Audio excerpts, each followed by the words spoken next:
My name is Shay Lisi. Today I'm going to be taking you with me on the second half of my adventure across the United States on a police auction motorcycle that I purchased in Portland, Oregon for $1,000. Thankfully, my uncle Shadetree Surgeon, riding a matching BMW RTP, was my constant companion on this journey. His presence provided a sense of security and camaraderie to the trudging that would follow. This was the first time I had tested this motorcycle maker model, and this decision definitely led to some foreseeable challenges. The size difference between myself and this motorcycle added an element of unpredictability to our journey, making each day a new adventure. And today, our adventure starts in Sturgis, South Dakota. Josh and I got up bright and early to head to Sturgis. I feel like once you've been to one motorcycle rally, you've kind of been to them all. So it's not Sturgis that I'm excited about. I'm excited that all my friends are in one place. And I'm not saying that you shouldn't get excited about going to Sturgis. Thousands of bikers flock from all over the world every year to this small town in South Dakota for the variety of experiences and motorcycles that it offers. But walking and riding down this main street was leaving me feeling very unfulfilled with my Sturgis experience. There had to be more to it than leather vendors and her two wheels. Once the fellowship was all together, we rode from Sturgis, taking the Can-Am Highway up to Deadwood before we planned to go see Mount Rushmore and ride through Needles. No, this is Cowboy Sturgis. The environment of Deadwood was a lot more relaxed, providing us time to really talk to our new friends and our old ones too. So after my third cup of coffee that day, it was time to finally head to the Black Hills National Forest. Riding the Black Hills to go see Crazy Horse and Mount Rushmore, I was starting to see why Sturgis was located where it is. This was one of the most beautiful parts of the country that I have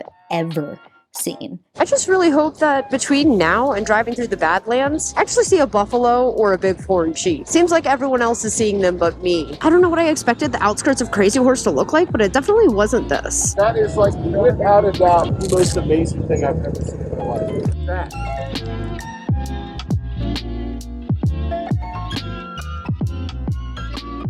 Next stop, Needles, and then Mount Rushmore.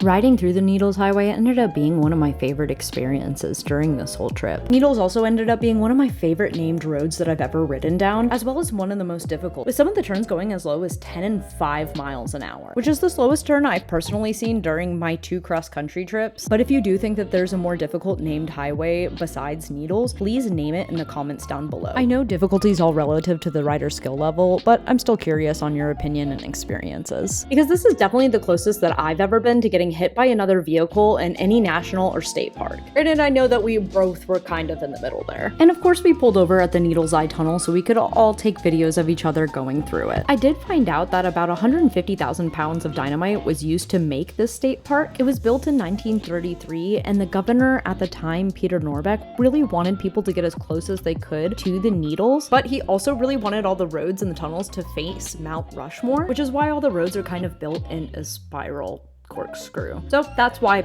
Needles is one of the most difficult routes, is because Peter Norbeck is determined, which is what our country's kind of built on, right? Is a bunch of men being really determined to do something. And I don't know, I'm literally just a girl. I think so. I have that ticket. I think I put it in my pocket. Yeah, hold me steady. There we go. Oh, no! No! After we left Mount Rushmore, I did see a man failing his sobriety test with a White Claw on top of his car. Do you guys know you can get a DUI even if you're the birthday boy? Who's hammered 6 o'clock on a Sunday going around Mount Rushmore? He was trying to pour one out for our lost soldiers. He poured it out for the founders of America. I didn't realize it at the time, but the ride back from Mount Rushmore to Sturgis was actually the last time that the fellowship was going to be riding together before we would split ways in the morning. So after a week of fun, it was time to pack up our motorcycles and head back to the East Coast and say see you later to our friends.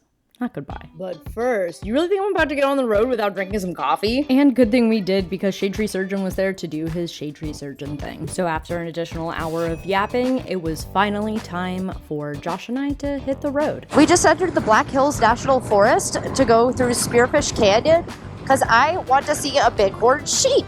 And everyone tells me this is where they are, so here we are. I feel like I've hardly seen any wildlife this whole trip besides deer. And yet I did see a beaver and a raven in Yellowstone, and that was very exciting. Ask and you shall receive. Pretty much immediately after entering the Spearfish Canyon, I found the bighorn sheep. Okay, I saw the sheep. We can go home now. I'm happy. Oh, look, he's right there. There he goes. Oh my God, there's one all the way up there. Oh, that feels so good. I finally saw some wildlife. Yay! I really hope I get to see a buffalo. We're heading to the Badlands to make sure that that happens. But first, Josh and I decided to pull over at the Spearfish Lodge because if we didn't, we would have been eating gas station food for the day. Your food looks awesome. My food looks awesome.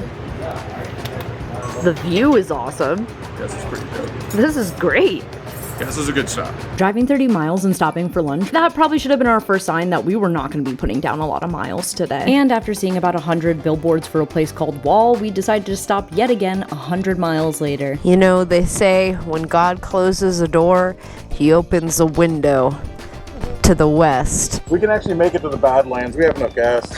Okay. 29 miles. All right. In hindsight, I should always check how far something is and never listen to Josh when it comes to directions. He is a known liar, sinner, pornographer. The Badlands were not 29 miles away.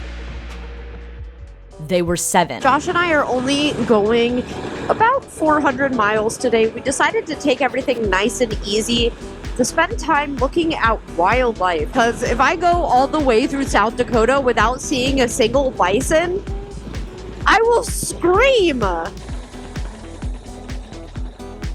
have the pass? I think so. It's just because it was being used for parties. Oh, yeah, that's I had no knowledge about this national park except for the fact that there were bison here. I hadn't really spent much time thinking about what the Badlands would look like, and after this trip, I spent a lot of time thinking about what the Badlands look like. Oh my God, shut up. This is it? Oh my God, shut up. This is what it looks like? This is gorgeous.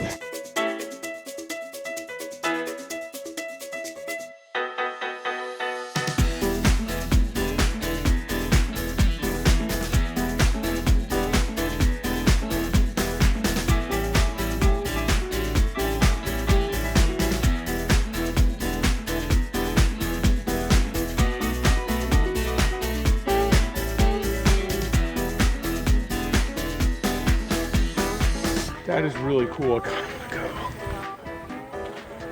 Let's go. I don't care. We're doing 300 miles today. I know. I just don't want to miss the prairie dogs. What if they close? God, this is the first time I've seen a cactus in the wild. So many wild cactuses when we were in that one thing with the RV. In Florida? Yeah. Oh yeah, but this is the desert. They're supposed to be here. In Florida, that's a sand cactus. This is a different sand cactus. This is exciting. Let me be excited.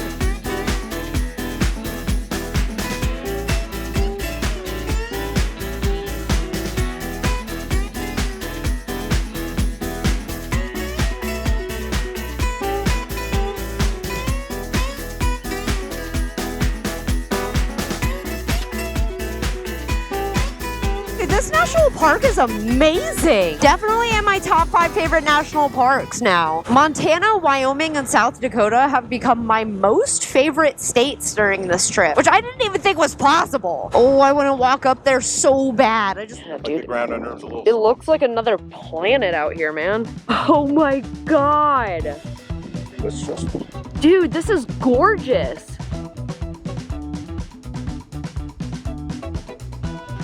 Not a single goddamn buffalo in all of Badlands. Yeah, I bet Buffalo Bay is just all past this and we're not going and we're turning around. I bet there's buffalo over there, Josh. I bet it. Yep, but I guess we're just gonna go to the front of the park to see the fucking prairie dogs.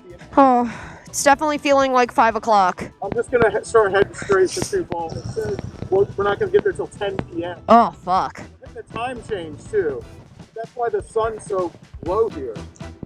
So really right now, It's 6 o'clock. it's 6 o'clock and it is 5 o'clock. Josh and I were doing our best to try and not do night riding during this trip, so we decided to leave the park and head to Sioux Falls. I'm so bummed I didn't see a friggin' fluffy cow. You see all those dots out there? I bet those are fucking buffalo. I bet. You know, my mom always told me in life that it's important to choose your battles, and I'll be damned if I'm gonna lose a game of hide and seek against a 1,000-pound humpback cow. Personally, I hate to admit defeat, so I flagged Josh down at the next rest stop to insist we continue our hunt for America's national mammal. Listen, man, I'm willing to budge for the Devil's Tower. I was willing to budge through Yellowstone. I'm not willing to budge right now. All right, well, I'm gonna have to let you not budge at one point on this trip. With the little cell service I had, I found out that most of the bison hang out in this place called the Sage Creek Wilderness area. I feel like what any normal man would do is pull out his cell phone and look up the quickest route to the place that we want to go. But Josh is no ordinary man. Instead, we go 55 miles around the park and off a dirt road on the Shadetree Surgeon scenic route. If there's no buffalo there, I'm gonna feel really bad. Yay! Yes! Yes! That's just a cow! Sir, that is a cow! Got him! I fucking got you!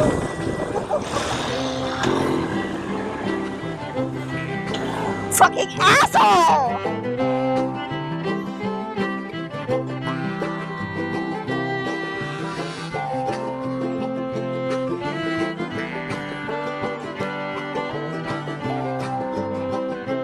Well, I guess we're off-roading vehicles now.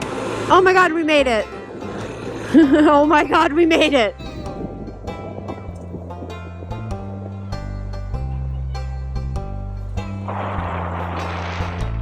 Fucking finally, you fucks! Fuck!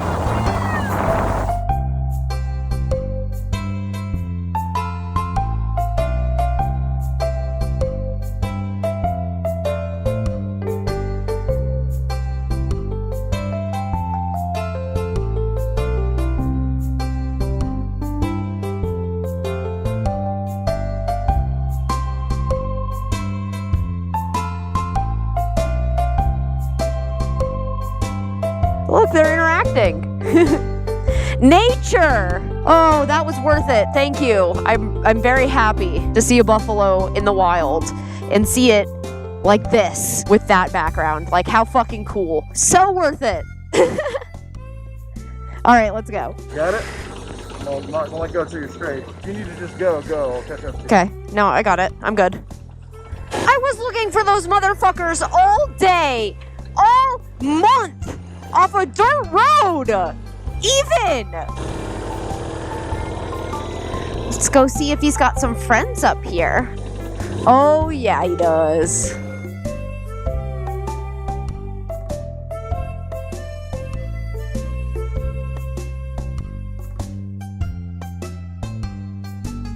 Oh, he's scratching himself on the pole. Oh, there's so many. And what a cool view. Look at all the prairie dogs. Oh my God, thank God. Pavement.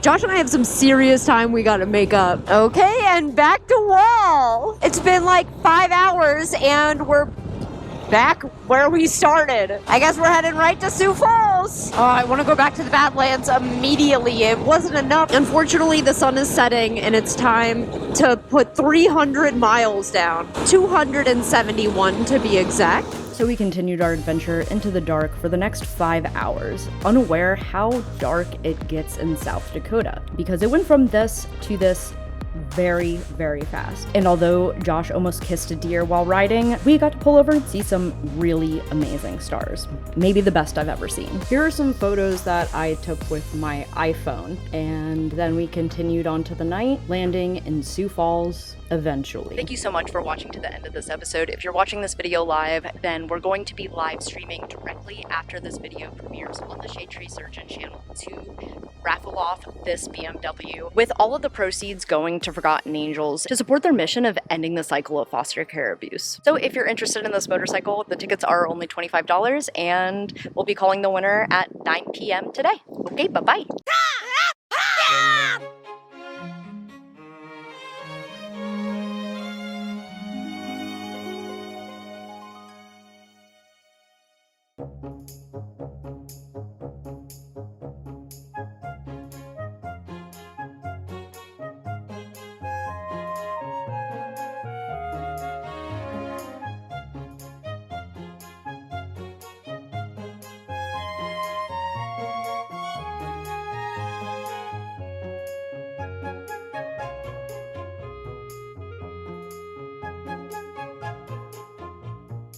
I just don't want to miss the prairie dogs.